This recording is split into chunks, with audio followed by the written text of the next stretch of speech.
Bonjour et bienvenue dans le monde du Guaro Loco. Un autre colis que j'ai reçu cette semaine qui est un peu particulier, c'est enfin la buse Olson Ruby, qui est une buse, j'ai demandé de type Volcano. Ça, c'est une buse de type Volcano. Elle est un petit peu plus longue que les buses standards. Puis, qu'est-ce qu'elle a de particulier? Ben, je vais revenir, je vais vous parler de l'envoi que j'ai eu. Alors, j'ai été contacté par les gens de Olson Ruby pour mettre à l'épreuve, de faire des tests techniques sur leur buse. Leur buse, dont le bout de la buse est en rubis. Vous allez dire, bon, à part d'augmenter la valeur de l'imprimante, qu'est-ce que ça fait? C'est que lorsque j'imprime certains filaments, spécialement la fibre de carbone et le polycarbonate, ainsi que ceux qui sont remplis de métaux, principalement d'acier, ça dévore littéralement les buses en laiton. J'avais des buses en acier trempé, cependant, la fibre de carbone est capable d'user une buse extrêmement rapidement. C'est à ça que ça sert. Aussi, j'ai reçu de la part, parce qu'eux sont en Europe, puis ils ont des distributeurs ici, qui est Shop 3D. Puis les gens de Shop 3D m'ont gentiment envoyé une paire de pinces coupantes de marque Xuron. C'est toujours pratique. Toujours pratique. Et puis aussi des petits couteaux. Je vais vous montrer comment. Des petits couteaux comme ça ici. Pour travailler les pièces. Si j'arrive à l'ouvrir. Je ne l'ai pas encore ouvert.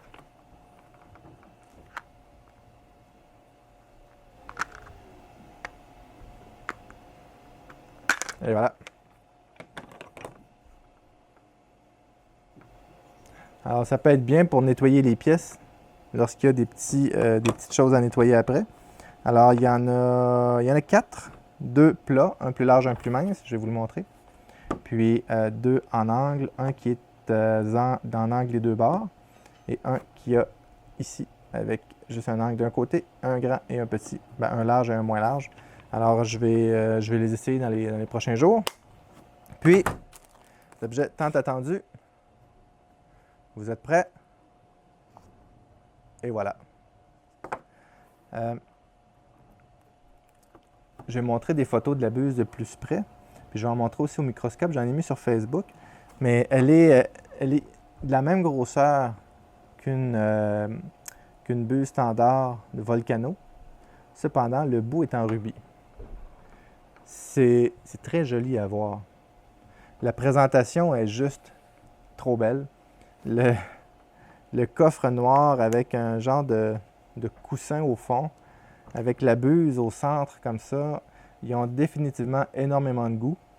Puis, qu'est-ce qui est marqué dessus? Alors, il y a même le manuel d'instruction. Alors, chauffer la buse à température d'impression.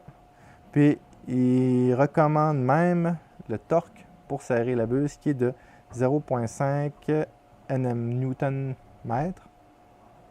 Bref, Nm. J'ai l'outil pour mesurer ça, mais je ne me rappelle plus qu'est-ce que ça veut dire. Puis ici, on voit qu'on peut l'avoir dans différents formats. C'est-à-dire, on peut l'avoir dans le 0.4, 0.6, 0.8 pour le 1.75 ou le 2. Puis HO, c'est pour High Output, qui est la Volcano. La Volcano qui chauffe sur toute la longueur au lieu de chauffer juste sur une petite partie. Donc, c'est celle que j'utilise sur ma Little Monster. J'ai imprimé de la fibre de carbone. Ils m'ont envoyé aussi un spool de fibre de carbone mélangé avec du nylon. C'est probablement le filament le plus abrasif que j'ai vu de ma vie. C'est fou. Ils m'ont envoyé 70 grammes. Ce que je vais faire, je vais imprimer 35 grammes avec une buse standard et un 35 grammes, la buse est déjà installée dessus, un 35 grammes avec la Olson. Ensuite de ça, je vais imprimer un 100 grammes de PLA avec la fibre de carbone, avec la buse standard et avec la buse Ruby. Et ensuite, on va regarder les photos, la différence sur un microscope que j'ai acheté spécialement pour l'occasion. Je trouvais que ça valait la peine. Puis ensuite, je vais m'en servir aussi de ces microscopes-là pour regarder entre les couches pour améliorer mes impressions. Puis, on va regarder l'usure de la buse. J'ai déjà mis sur Facebook les photos de la buse neuve, une comparaison entre les deux. Puis, lorsqu'on regarde le bout de la buse est parfaitement taillé. Je ne sais pas comment les gens de Olson Ruby font pour tailler un rubis de cette façon-là, je ne sais pas si c'est par laser. Est-ce qu'on peut couper du rubis avec du laser, étant donné que ça transporte la lumière? Alors, je vous pose la question, est-ce que c'est travaillé par des machines?